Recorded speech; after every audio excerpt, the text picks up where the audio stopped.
Welcome to SS Education. Here you will find exercises for 5th to 12th grade. For videos of these exercises, subscribe to my channel.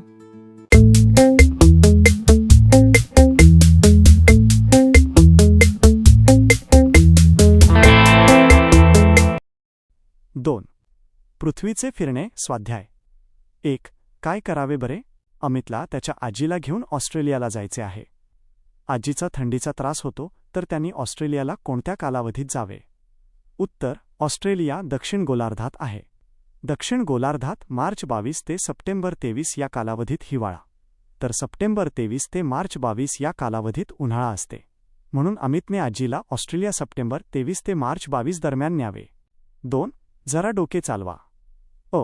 पृथ्वीच्या एका परिभ्रमणात तिची किती परिवलने होतात?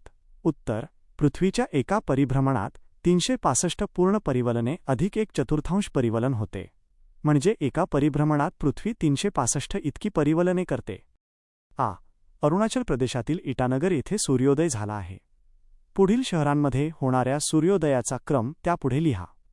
मुंबई, महाराष्ट्र. कोलकाता, पश्चिम बंगाल. भोपाल, मध्य प्रदेश. नागपूर, महाराष्ट्र. उत्तर: आई. कोलकाता, पश्चिम बंगाल. भोपाल, मध्य प्रदेश. नागपूर, महाराष्ट्र. IV, मुंबई, महाराष्ट्र. रिकाम्या जागी योग्य शब्द भरा.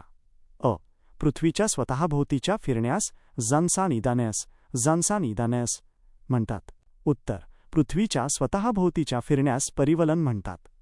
पृथ्वीच्या सूर्यभोवतीच्या फिरण्यास म्हणतात. उत्तर: पृथ्वीच्या सूर्यभोवतीच्या फिरण्यास परिभ्रमण म्हणतात. पृथ्वीच्या परिवलनामुळे होते. उत्तर: पृथ्वीच्या परिवलनामुळे दिन व रात्र होते. कशाला म्हणतात? पौर्णिमा. उत्तर: ज्या रात्री आपल्याला चंद्राचा पृथ्वीकडील पूर्ण भाग दिसतो त्या रात्रीला पौर्णिमा म्हणतात.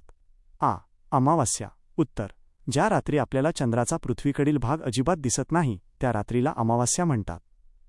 चांद्रमास. उत्तर: एका अमावस्येपासून पुढील अमावस्येचा काळ याला चांद्रमास म्हणतात. तिथी. उत्तर: अमावास्येपासून पौर्णिमेपर्यंत किंवा पौर्णिमेपासून अमावस्येपर्यंतच्या प्रत्येक दिवसाला तिथी म्हणतात. प्रश्नांची उत्तरे लिहा. विषुववृत्त म्हणजे काय?